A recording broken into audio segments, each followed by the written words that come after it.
રાધે રાધે મિત્રો, સ્વાગત છે તમારું આપણી યુટ્યુબ ચેનલ ઓમ મંત્ર સિરીઝમાં। આજે આ વિડીયોની અંદર આપણે સાંભળવાના છીએ શ્રી વિશ્વકર્માનો મંત્ર જાપ 108 વખત ગુજરાતી લખાણ સાથે। તે પહેલા આપ પહેલી વાર આ ચેનલ પર આવે છો તો ચેનલ સબસ્ક્રાઇબ કરી બેલ આઇકોન દબાવો।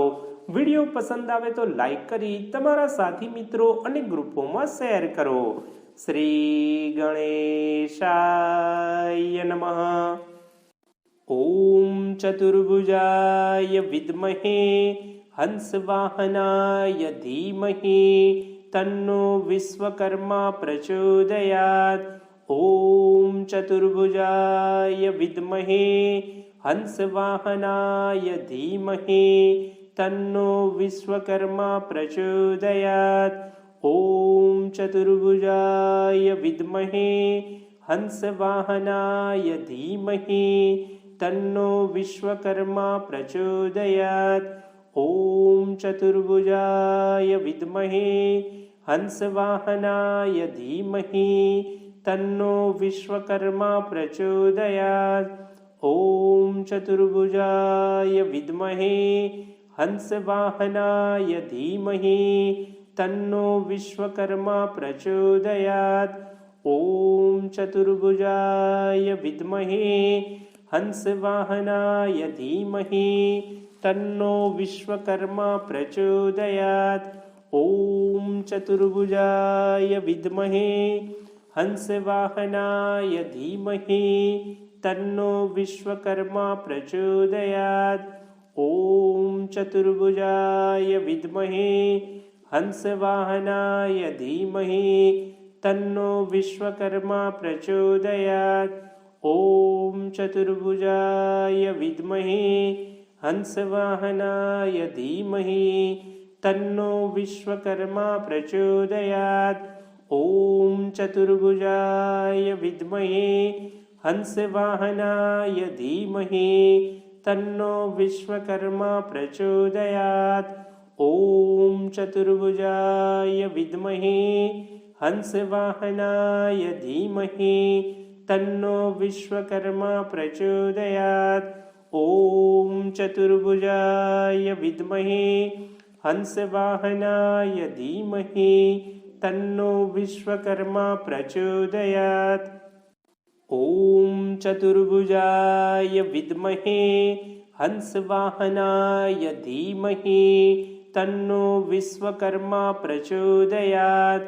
ओम चतुर्भुजाय विद्महे हंसवाहनाय धीमहि तन्नो विश्वकर्मा प्रचोदयात्। ओम चतुर्भुजाय विद्महे हंसवाहनाय धीमहि तन्नो विश्वकर्मा प्रचोदयात्। ओम चतुर्भुजाय विद्महे हंसवाहनाय धीमहि तन्नो विश्वकर्मा प्रचोदयात्। ओम चतुर्भुजाय विद्महे हंसवाहनाय धीमहि तन्नो विश्वकर्मा प्रचोदयात्। ओम चतुर्भुजाय विद्महे हंसवाहनाय धीमहि तन्नो विश्वकर्मा प्रचोदयात्। ओम चतुर्भुजाय विद्महे हंसवाहनाय धीमहि तन्नो विश्वकर्मा प्रचोदयात्। ओम चतुर्भुजाय विद्महे हंसवाहनाय धीमहि तन्नो विश्वकर्मा प्रचोदयात्। ओम चतुर्भुजाय विद्महे हंसवाहनाय धीमहि तन्नो विश्वकर्मा प्रचोदयात्। ओम चतुर्भुजाय विद्महे हंसवाहनाय धीमहि तन्नो विश्वकर्मा प्रचोदयात्। ओम चतुर्भुजाय विद्महे हंसवाहनाय धीमहि तन्नो विश्वकर्मा प्रचोदयात्। ओम चतुर्भुजाय विद्महे हंसवाहनाय धीमहि तन्नो विश्वकर्मा प्रचोदयात्। ॐ चतुर्भुजाय विद्महे हंसवाहनाय धीमहि तन्नो विश्वकर्मा प्रचोदयात्। ॐ चतुर्भुजाय विद्महे हंसवाहनाय धीमहि तन्नो विश्वकर्मा प्रचोदयात्। ॐ चतुर्भुजाय विद्महे हंसवाहनाय धीमहि तन्नो विश्वकर्मा प्रचोदयात्। ॐ चतुर्भुजाय विद्महे हंसवाहनाय धीमहि तन्नो विश्वकर्मा प्रचोदयात्। ॐ चतुर्भुजाय विद्महे हंसवाहनाय धीमहि तन्नो विश्वकर्मा प्रचोदयात्। ॐ चतुर्भुजाय विद्महे हंसवाहनाय धीमहि तन्नो विश्वकर्मा प्रचोदयात्। ॐ चतुर्भुजाय विद्महे हंसवाहनाय धीमहि तन्नो विश्वकर्मा प्रचोदयात्। ॐ चतुर्भुजाय विद्महे हंसवाहनाय धीमहि तन्नो विश्वकर्मा प्रचोदयात्। ॐ चतुर्भुजाय विद्महे हंसवाहनाय धीमहि तन्नो विश्वकर्मा प्रचोदयात्। ॐ चतुर्भुजाय विद्महे हंसवाहनाय धीमहि तन्नो विश्वकर्मा प्रचोदयात्। ॐ चतुर्भुजाय विद्महे हंसवाहनाय धीमहि तन्नो विश्वकर्मा प्रचोदयात्। ॐ चतुर्भुजाय विद्महे हंसवाहनाय धीमहि तन्नो विश्वकर्मा प्रचोदयात्। ॐ चतुर्भुजाय विद्महे हंसवाहनाय धीमहि तन्नो विश्वकर्मा प्रचोदयात्। ॐ चतुर्भुजाय विद्महे हंसवाहनाय धीमहि तन्नो विश्वकर्मा प्रचोदयात्। ॐ चतुर्भुजाय विद्महे हंसवाहनाय धीमहि तन्नो विश्वकर्मा प्रचोदयात्। ॐ चतुर्भुजाय विद्महे हंसवाहनाय धीमहि तन्नो विश्वकर्मा प्रचोदयात्। ॐ चतुर्भुजाय विद्महे हंसवाहनाय धीमहि तन्नो विश्वकर्मा प्रचोदयात्। ॐ चतुर्भुजाय विद्महे हंसवाहनाय धीमहि तन्नो विश्वकर्मा प्रचोदयात्। ॐ चतुर्भुजाय विद्महे हंसवाहनाय धीमहि तन्नो विश्वकर्मा प्रचोदयात्। ॐ चतुर्भुजाय विद्महे हंसवाहनाय धीमहि तन्नो विश्वकर्मा प्रचोदयात्। ॐ चतुर्भुजाय विद्महे हंसवाहनाय धीमहि तन्नो विश्वकर्मा प्रचोदयात्। ॐ चतुर्भुजाय विद्महे हंसवाहनाय धीमहि तन्नो विश्वकर्मा प्रचोदयात्। ॐ चतुर्भुजाय विद्महे हंसवाहनाय धीमहि तन्नो विश्वकर्मा प्रचोदयात्। ॐ चतुर्भुजाय विद्महे हंसवाहनाय धीमहि तन्नो विश्वकर्मा प्रचोदयात्। ॐ चतुर्भुजाय विद्महे हंसवाहनाय धीमहि तन्नो विश्वकर्मा प्रचोदयात्। ॐ चतुर्भुजाय विद्महे हंसवाहनाय धीमहि तन्नो विश्वकर्मा प्रचोदयात्। ॐ चतुर्भुजाय विद्महे हंसवाहनाय धीमहि तन्नो विश्वकर्मा प्रचोदयात्।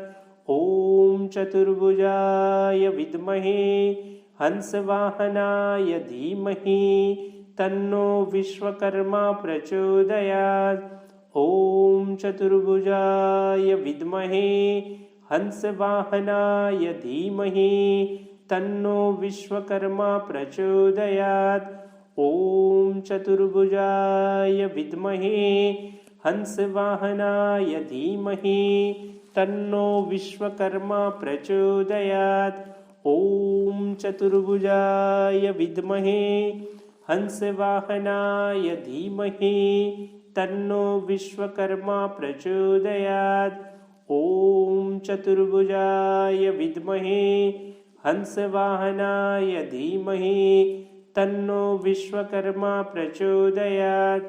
ॐ चतुर्भुजाय विद्महे हंसवाहनाय धीमहि तन्नो विश्वकर्मा प्रचोदयात्। ॐ चतुर्भुजाय विद्महे हंसवाहनाय धीमहि तन्नो विश्वकर्मा प्रचोदयात्। ॐ चतुर्भुजाय विद्महे हंसवाहनाय धीमहि तन्नो विश्वकर्मा प्रचोदयात्। ॐ चतुर्भुजाय विद्महे हंसवाहनाय धीमहि तन्नो विश्वकर्मा प्रचोदयात्। ॐ चतुर्भुजाय विद्महे हंसवाहनाय धीमहि तन्नो विश्वकर्मा प्रचोदयात्। ॐ चतुर्भुजाय विद्महे हंसवाहनाय धीमहि तन्नो विश्वकर्मा प्रचोदयात्। ॐ चतुर्भुजाय विद्महे हंसवाहनाय धीमहि तन्नो विश्वकर्मा प्रचोदयात्। ॐ चतुर्भुजाय विद्महे हंसवाहनाय धीमहि तन्नो विश्वकर्मा प्रचोदयात्। ॐ चतुर्भुजाय विद्महे हंसवाहनाय धीमहि तन्नो विश्वकर्मा प्रचोदयात्। ॐ चतुर्भुजाय विद्महे हंसवाहनाय धीमहि तन्नो विश्वकर्मा प्रचोदयात्। ॐ चतुर्भुजाय विद्महे हंसवाहनाय धीमहि तन्नो विश्वकर्मा प्रचोदयात्।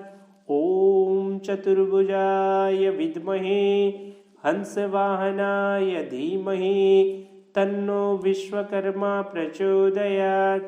ॐ चतुर्भुजाय विद्महे हंसवाहनाय धीमहि तन्नो विश्वकर्मा प्रचोदयात्। ॐ चतुर्भुजाय विद्महे हंसवाहनाय धीमहि तन्नो विश्वकर्मा प्रचोदयात्।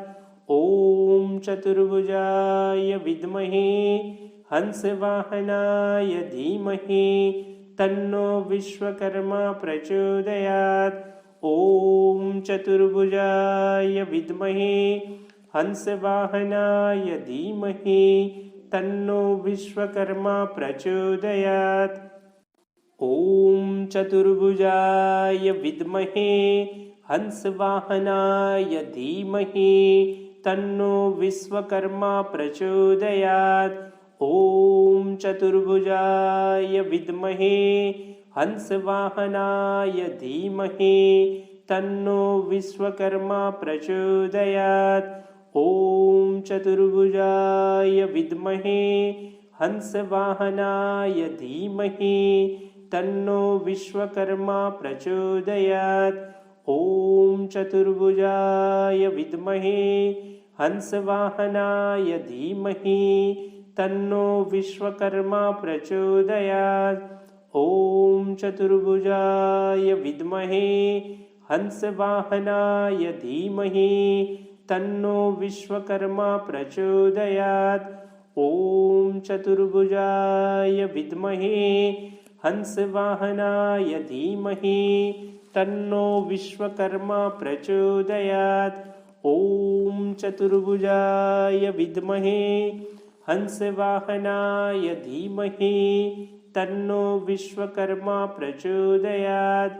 ॐ चतुर्भुजाय विद्महे हंसवाहनाय धीमहि तन्नो विश्वकर्मा प्रचोदयात्।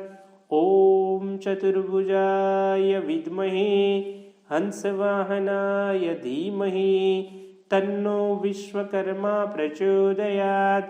ॐ चतुर्भुजाय विद्महे हंसवाहनाय धीमहि तन्नो विश्वकर्मा प्रचोदयात्। ॐ चतुर्भुजाय विद्महे हंसवाहनाय धीमहि तन्नो विश्वकर्मा प्रचोदयात्।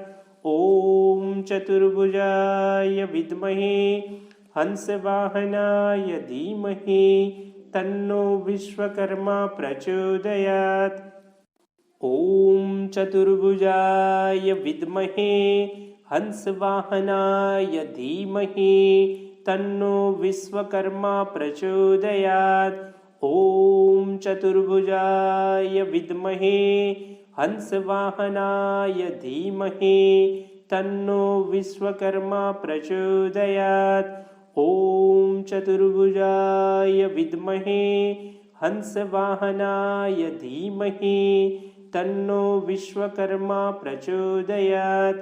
ॐ चतुर्भुजाय विद्महे हंसवाहनाय धीमहि तन्नो विश्वकर्मा प्रचोदयात्।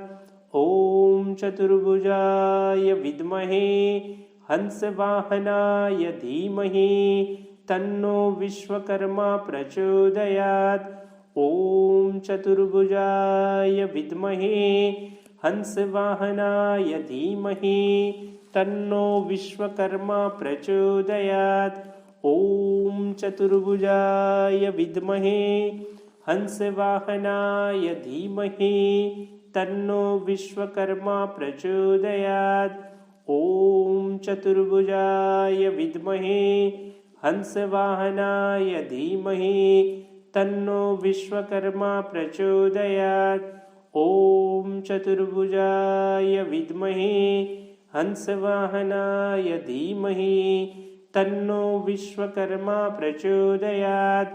ॐ चतुर्भुजाय विद्महे हंसवाहनाय धीमहि तन्नो विश्वकर्मा प्रचोदयात्। ॐ चतुर्भुजाय विद्महे हंसवाहनाय धीमहि तन्नो विश्वकर्मा प्रचोदयात्। ॐ चतुर्भुजाय विद्महे हंसवाहनाय धीमहि तन्नो विश्वकर्मा प्रचोदयात्। ॐ चतुर्भुजाय विद्महे हंसवाहनाय धीमहि तन्नो विश्वकर्मा प्रचोदयात्। ॐ चतुर्भुजाय विद्महे हंसवाहनाय धीमहि तन्नो विश्वकर्मा प्रचोदयात्। ॐ चतुर्भुजाय विद्महे हंसवाहनाय धीमहि तन्नो विश्वकर्मा प्रचोदयात्। ॐ चतुर्भुजाय विद्महे हंसवाहनाय धीमहि तन्नो विश्वकर्मा प्रचोदयात्। ॐ चतुर्भुजाय विद्महे हंसवाहनाय धीमहि तन्नो विश्वकर्मा प्रचोदयात्। ॐ चतुर्भुजाय विद्महे हंसवाहनाय धीमहि तन्नो विश्वकर्मा प्रचोदयात्। ॐ चतुर्भुजाय विद्महे हंसवाहनाय धीमहि तन्नो विश्वकर्मा प्रचोदयात्। ॐ चतुर्भुजाय विद्महे हंसवाहनाय धीमहि तन्नो विश्वकर्मा प्रचोदयात्। ॐ चतुर्भुजाय विद्महे हंसवाहनाय धीमहि तन्नो विश्वकर्मा प्रचोदयात्। ઓમ ચતુર્ભુજાય વિદ્મહે હંસવાહનાય ધીમહિ તન્નો વિશ્વકર્મા પ્રચોદયાત. ઓમ ચતુર્ભુજાય વિદ્મહે હંસવાહનાય ધીમહિ તન્નો વિશ્વકર્મા પ્રચોદયાત. ઓમ ચતુર્ભુજાય વિદ્મહે હંસવાહનાય ધીમહિ તન્નો વિશ્વકર્મા પ્રચોદયાત. સાથી મિત્રો, આ હતો વિશ્વકર્માનો ગાયત્રી મંત્ર જાપ 108 વખત ગુજરાતી લખાણ સાથે. હું આશા રાખું છું કે આ વિડીયો આપને જરૂર પસંદ આવ્યો હશે. આપણે ફરી મળીશું નવા ભક્તિમય વિડીયો સાથે. ત્યાં સુધી મને રજા આપો અને સૌને મારા જય શ્રી કૃષ્ણ.